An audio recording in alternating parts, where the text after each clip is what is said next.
Yes, hello and welcome back, students. Today we are going to discuss this last topic, the power topic, and this is going to be the last. Not the last, but yes, from the topic point of view, ये हमारा last topic होने वाला है इस chapter से. And इसके बाद हम कुछ क्वेश्चंस भी डिस्कस कर लेंगे. लेट्स सी, अगर आज हम कुछ क्वेश्चंस डिस्कस कर पाएँ then it's well and good. But basically ये टॉपिक हम लोग आज कंप्लीट कर रहे हैं और इसके बाद इस पूरे चैप्टर से जो भी इंपॉर्टेंट क्वेश्चंस रहेंगे वो सारे क्वेश्चंस को एक वीडियो में समाप्त करके ये ख़त्म कर देंगे. और इसके बाद इस पूरे टॉपिक के बाद, इस पावर टॉपिक के बाद will be going to solve all the questions from your NCERT book. तो वो भी सीरीज़ मैं इसके बाद लेकर आऊँगा, सारा क्वेश्चन एनसीईआरटी का कराऊँगा. एंड वन मोर थिंग कि 9th क्लास का almost all topics, all chapters ख़त्म हो चुका है. सबका लिंक आपको डिस्क्रिप्शन में, इस चैप्टर से रिलेटेड जो भी टॉपिक्स है उसका लिंक आपको डिस्क्रिप्शन में तो मिल ही जाएगा. बाकी दूसरे चैप्टर्स का जैसे motion, forces and laws of motion, gravitation and all the other chapters, उसका आपको प्लेलिस्ट में आपको लिंक मिल जाएगा. तो एक बार जा करके ज़रूर चेक कर लेना if you want to see. So शुरू करते हैं ये topic, power. So basically what is power? See, power को हम डिफाइन करते हैं the rate of doing work. Okay, power का फॉर्मूला है वर्क डन अपॉन टाइम. काम जितना हो रहा है उसको टाइम से डिवाइड कर दो, दैट इज़ पावर. ओके ना. Now let us try to understand the meaning of this power. Suppose there are two friends A and B. There are two friends A and B and दोनों को let us give some work. मैंने इन दोनों को कुछ काम assign किया. मैंने कहा कि आप दोनों को लड्डूज़ बनाना है, ठीक है. तो ए 1000 लड्डू बनाता है 1 घंटे के अंदर. 1 घंटे के अंदर ए 1000 लड्डू बनाता है और बी 1 घंटे के अंदर सिर्फ 200 लड्डू बनाता है 1 घंटे के अंदर. तो इसमें देखो कौन ज़्यादा काम कर रहा है गिवन टाइम में. दोनों का टाइम तो फिक्स है, दोनों 1 घंटे तक काम करता है. बट ज़्यादा काम कौन कर रहा है? ज़्यादा काम कर रहा है ए का काम है 1000 लड्डू ये बना देता है 1 घंटे में और बी बना देता है 200 लड्डू 1 घंटे में. तो ज़्यादा काम ए कर रहा है तो हम बोलेंगे ए का पावर बी से ज़्यादा है. देखो, रेट ऑफ डूइंग वर्क मतलब कि कौन ज़्यादा काम कर रहा है गिवन टाइम में. जैसे कि दूसरा एग्जांपल ले लो. मान लो 2 मशीन्स हैं आपके पास, machine A and machine B. ये मशीन 1 घंटे में लेट अस से 500 जूल का वर्क कर रहा है. 1 घंटे में 500 किलो जूल कर देते हैं. आवर है तो किलो जूल कर देते हैं, सेकंड में करेंगे जूल्स को. तो 1 घंटे में 500 किलो जूल का ये वर्क करता है. ओके. एंड दूसरा मशीन 1 घंटे में 100 किलो जूल का काम कर रहा है. तो दोनों में से किस मशीन का पावर ज़्यादा है? आप बोलोगे क्योंकि मशीन ए 1 घंटे में ज़्यादा काम करता है तो मशीन ए का पावर ज़्यादा होगा. ठीक है, यही चीज़ है ये. Power is defined as rate of doing work. अब यहाँ देखो, ये जो पावर है वो डायरेक्टली प्रोपोर्शनल है वर्क से. मतलब जितना ज़्यादा काम होगा उतना ज़्यादा पावर होगा, जितना कम काम होगा उतना कम पावर होगा. डायरेक्टली रिलेटेड है पावर वर्क से. पावर ज़्यादा कर देंगे या फिर वर्क ज़्यादा हो जाएगा तो पावर ज़्यादा है, वर्क कम होगा तो पावर कम है. यहाँ ये देखो, वर्क ज़्यादा हो रहा था तो पावर ज़्यादा, वर्क कम हो रहा था तो पावर बी का कम था. तो ये डायरेक्ट रिलेशन है, वर्क से डायरेक्टली रिलेटेड है पावर. सिमिलरली टाइम से इन्वर्स रिलेशन है. जो जितना ज़्यादा टाइम लगाएगा उसका पावर उतना कम. मैंने कहा एग्जाम्पल लिया था ना 2 फ्रेंड्स का ए एंड बी का. ए एक घंटे में 1000 लड्डू बना रहा था और बी 1 घंटे में 200 लड्डू बना रहा था. तो वहाँ पे टाइम तो फिक्स था. अब वहाँ पे अगर हम टाइम को वैरी कर दें, दूसरे एग्जाम्पल में अगर हम टाइम वैरी कर दें, ए एंड बी दोनों को सेम अमाउंट ऑफ लड्डूज़ बनाना है. ये भी 1000 लड्डू बना रहा है, ये भी 1000 लड्डू बना रहा है. बट ए को 1000 लड्डू बनाने में 1 घंटे का टाइम लग गया और बी को 1000 लड्डू में 5 घंटे का टाइम लग गया. तो किसका पावर ज़्यादा है? ए का पावर ज़्यादा है क्योंकि ये कम टाइम में ज़्यादा काम कर ले रहा है ना, तो पावर ए का ज़्यादा हुआ. और ये देखो, इसी काम को करने के लिए ज़्यादा टाइम लगा रहा है. मान लो आपको अपने घर में कुछ काम कराना है तो आप लेबर लेकर आओगे. आप देखोगे उस लेबर का एफिशिएंसी क्या है, वो कितना काम कर रहा है। पहले दिन आपने नोटिस किया कि 2 लेबर्स में से एक लेबर जो है वो काम को बहुत जल्दी बहुत फास्टली कंप्लीट करता है, बहुत जल्दी बहुत तेज़ी के साथ कंप्लीट कर रहा है, और दूसरा लेबर है वो बहुत लेज़ी है, वो काम को करने में बहुत टाइम लगा रहा है। तो अब अगले दिन से उसी लेबर को बुलाओगे ना जो काम को बहुत तेज़ी के साथ ख़त्म कर रहा है, क्योंकि उसका पावर ज़्यादा है। तो उसी तरह से हम टाइम के साथ रिलेट करेंगे। जो ज़्यादा टाइम लगाएगा दैट मीन्स वो बहुत लेज़ी है, उसका पावर कम है। जो कम टाइम लगाएगा उसका पावर क्या है, उसका पावर है ज़्यादा। तो इन्वर्स रिलेशन है, टाइम कम होगा तो पावर ज़्यादा होगा, टाइम ज़्यादा होगा तो पावर कम होगा। देखो जो वैल्यू डिनोमिनेटर में होता है ना, वो वैल्यू बढ़ाने से पूरा फैक्टर कम हो जाता है। याद रखना ये बात, जो वैल्यू डिनोमिनेटर में होगा अगर आप इस वैल्यू को घटाओगे तो ये वाला जो वैल्यू है ये बढ़ जाएगा। डिनोमिनेटर का टर्म हम जितना बढ़ाएंगे ये वैल्यू उतना घटेगा, डिनोमिनेटर का टर्म हम जितना कम करेंगे उतना ये वैल्यू बढ़ेगा। इन्वर्स रिलेशन होता है, ये कम होगा तो ये बढ़ेगा, ये बढ़ेगा तो ये कम होगा, इस तरह से रिलेशन होता है यहाँ पे। So power is directly proportional to the work done and inversely proportional to the time taken. ठीक है, अगर आपको समझ आ रहा है तो आप प्लीज़ एक बार नीचे कमेंट करके बता दो कि यस समझ आ रहा है सब कुछ। देखो power and work, power and time, this are related with power. Time ज़्यादा पावर कम, टाइम कम पावर ज़्यादा, वर्क ज़्यादा पावर ज़्यादा, वर्क कम पावर कम। ठीक है, डायरेक्ट रिलेशन है। अब हम एक और एग्जांपल लेते हैं। मान लो कि एक कोई इंसान है, कोई लेबर है, वो 30 सेकेंड लगाता है और वो काम करता है 900 जूल्स का। ठीक है, और दूसरा लेबर है वो 20 सेकेंड लगाता है और काम करता है 800 जूल का। तो ये है labour A and this is labour B. अब आप कैसे बताओगे किसका पावर ज़्यादा है? अब कोई भी क्वांटिटी फिक्स नहीं है। इससे पहले वाले केस में क्या हुआ, पहले हमने वर्क को फिक्स रखा था कि वो भी 1000 लड्डू बना रहा है, ये भी 1000 लड्डू बना रहा है। फिर हमने टाइम को फिक्स कर दिया था कि ये भी 1 घंटा ले रहा है, वो भी 1 घंटा ले रहा है। बट यहाँ पे टाइम भी दोनों केस में अलग है और वर्क डन भी दोनों केस में अलग है। वर्क डन का ऐसा यूनिट बच्चों याद है ना, जूल्स होता है। वर्क डन का ऐसा यूनिट जूल्स, काइनेटिक एनर्जी का ऐसा यूनिट जूल्स, पोटेंशियल एनर्जी का ऐसा यूनिट जूल्स। किसी भी फॉर्म ऑफ एनर्जी आप ले लो, हीट एनर्जी या फिर कोई भी फॉर्म ऑफ एनर्जी ले लो, सबका ऐसा यूनिट जूल्स ही होगा। तो ये 30 सेकंड में 900 जूल्स का काम कर रहा है और ये 20 सेकंड में 800 जूल्स का काम कर रहा है। तो आप कैसे बताओगे किसका पावर ज़्यादा है? आप दोनों का क्वांटिटी फिक्स करो, एक सेम टाइम के लिए दोनों का काम निकाल लो। जैसे इसमें देखो, अगर ये 900 जूल का काम कर रहा है 30 सेकंड में, तो 1 सेकंड में कितने जूल का काम करेगा? ये 30 सेकंड में 900 जूल का काम हो रहा है, तो 1 सेकंड में 900 डिवाइडेड बाई 30, यही होता है ना, 900 divided by 30। So 0 0 cancel, 3 3 9 0। That means 1 second में ये 30 जूल का काम करेगा। 1 सेकंड में 30 जूल का काम करेगा। या फिर आप इस तरह से बोल लो कि 1 सेकंड में ये, हाँ वही हम बोल सकते हैं कि 1 सेकंड में 30 जूल का काम करेगा ये। और दूसरा चीज़ है सेकंड वाला, 1 सेकंड में ये कितना करेगा? ये करेगा 800 joule divided by 20 seconds. Actually ये जूल पर सेकंड होगा, ऊपर में जूल से नीचे में सेकंड है तो जूल पर सेकंड यूनिट आएगा इसका। तो ये इतना काम किया, 30 जूल पर सेकंड का ये काम हुआ। 0 0 कैंसिल, 2 4 8 0। तो ये कितना काम कर लिया? 40 जूल पर सेकंड का। अब आप बताओ, देखो दोनों का ये टाइम फिक्स हो गया। अब हम एक सेकंड के लिए हम दोनों का काम देख रहे हैं। ये 1 सेकंड में इतना काम करता है और ये 1 सेकंड में इतना काम करता है। ज़्यादा काम तो ये कर रहा है, तो इसका पावर क्या हो गया? ज़्यादा हो गया। सिंपली आप सिर्फ यूनिट टाइम के लिए पावर निकाल लो, आपका काम आसान हो जाएगा। जैसे 2 सेकंड में कोई इंसान 10 जूल का काम कर रहा है, 2 सेकंड में कोई इंसान 10 जूल का काम कर रहा है, तो आप निकालो 1 सेकंड में कितना काम करेगा। तो 1 सेकंड में काम करेगा 10 divided by 2, that means 5 joule पर सेकंड। तो इसका काम कितना हो गया? 5 जूल पर सेकंड। यूनिट टाइम के लिए 1 सेकंड के लिए आप काम निकालोगे, 1 सेकंड का आप देखोगे वही होता है काम। अब देखो यहाँ पे फॉर्मूला लगाओगे तो भी वही आएगा। जैसे यहाँ पे देखिए,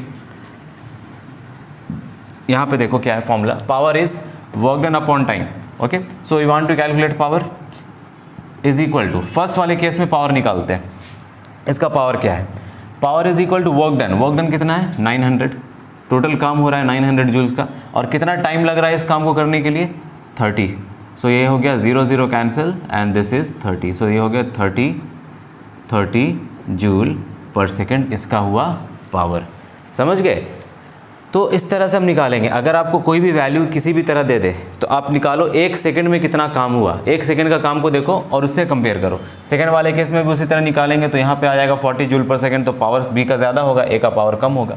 इन this way now coming to the SI unit, the SI unit of power is watt, WATT। इसके जेम्स वाट एक फिजिसिस्ट थे जिनके नाम पे ये यूनिट असाइंड है, जेम्स वाट के नाम पे। इन्होंने ही दिया था ये एसआई यूनिट को, और इसे सिम्बॉलिकली हम रिप्रेजेंट करते हैं कैपिटल W से। And 1 watt is equal to 1 joule per second. ये वाट आया कहाँ से वो थोड़ा समझ लेते हैं। 1 जूल पर सेकेंड ये आया कहाँ से? देखो, we know that power is equal to work done divided by time. If हम वर्क डन 1 जूल का करें और इस 1 जूल का काम करने के लिए हमें टाइम लगा 1 सेकेंड, तो पावर हो जाएगा, वर्क डन है 1 जूल और टाइम लगा 1 सेकेंड, तो पावर हो जाएगा 1 जूल पर सेकेंड। इसी 1 जूल पर सेकेंड को हम कहते हैं 1 वाट। तो 1 वाट पावर कब आएगा?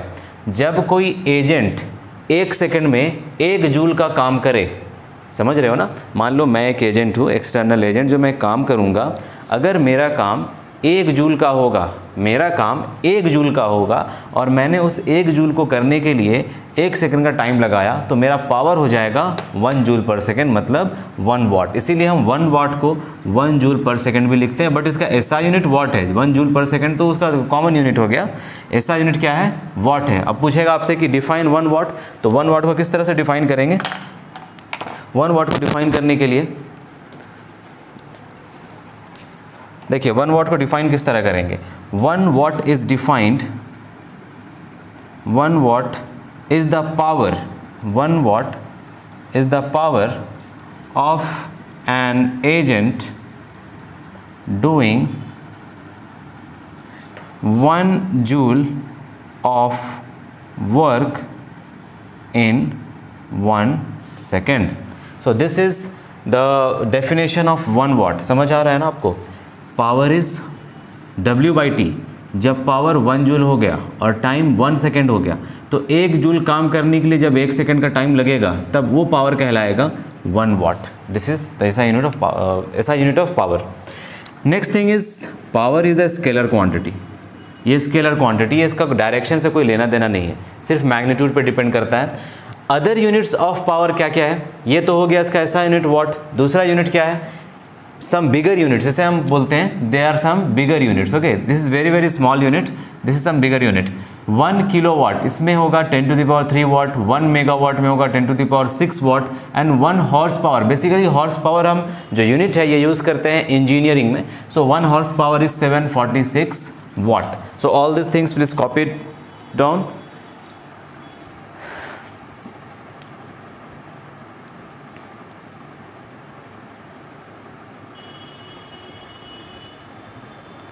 Okay, now let us see this relation between power and velocity. Now हमने अभी देखा that power is work done divided by time. Okay, अच्छा, work done को हम क्या इस तरह से लिख सकते हैं क्या? work done is equal to force into displacement, लिख सकते हैं? yes, बिल्कुल लिख सकते हैं। तो यहाँ पे हम work done के प्लेस पे इस वैल्यू को सब्सटीट्यूट करेंगे, force into displacement divided by time t। So power का एक फॉर्मूला आ गया, फोर्स इंटू डिस्प्लेसमेंट। देखो क्या क्या फॉर्मूला आ रहा है। एक ये फर्स्ट फॉर्मूला, वर्क डन को ब्रेक करेंगे, फोर्स और डिस्प्लेसमेंट मिल जाएगा। अगर क्वेश्चन में किसी तरह से आपको फोर्स दे करके और डिस्प्लेसमेंट दे करके पावर पूछे, तो ये फॉर्मूला यूज़ करना, वर्क को ब्रेक करके। अगेन ये देखो, डिस्प्लेसमेंट बाय टाइम, ये क्या होता है? वेलोसिटी होता है, डिस्प्लेसमेंट अपॉन टाइम। सो इसके प्लेस पे हम लिखेंगे power is equal to force into velocity. तो power in terms of velocity, power in terms of work done, ये दोनों इंपॉर्टेंट फॉर्मूलाज है। ठीक है, अब इसमें भी पावर का सेम ही यूनिट होगा, वाट। पावर का ऐसा यूनिट होता है वाट, यूनिट मत चेंज कर देना, वाट ही निकल कर आएगा। तो ये सब हो गई।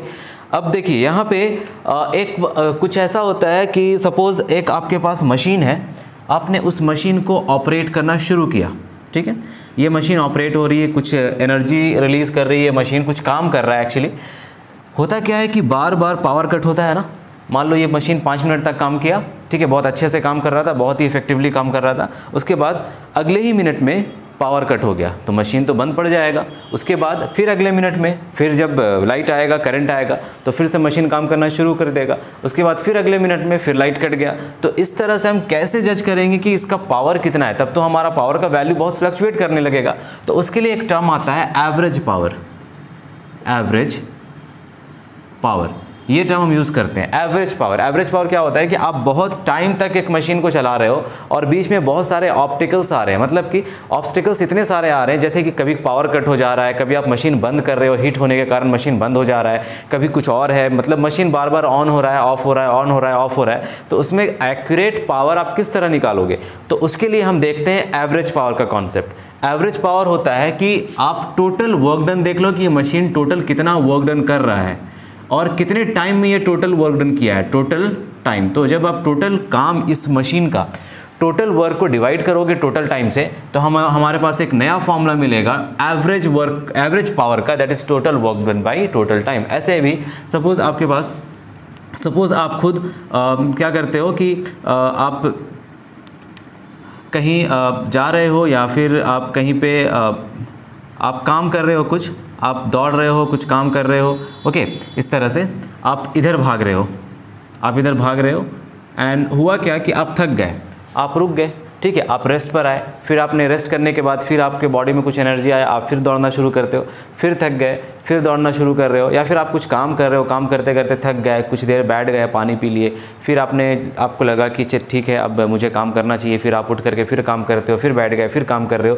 तो इस तरह से आपका पावर कैसे आप निकालोगे? तो सिंपली आपको करना क्या है कि आपको देख लेना है कि स्टार्टिंग से लेकर एंड तक कितना काम हुआ आपसे, वो वैल्यू को यहाँ रखो, टोटल वर्क, और उसे डिवाइड कर दो जितने टाइम में आपने ये पूरा का पूरा काम कंप्लीट किया है, पूरे टाइम से डिवाइड कर दो, आपको निकल कर आएगा average power. Again average power हो या पावर हो, सबका ऐसा यूनिट वॉट होगा, जूल पर सेकेंड। बात क्लियर है?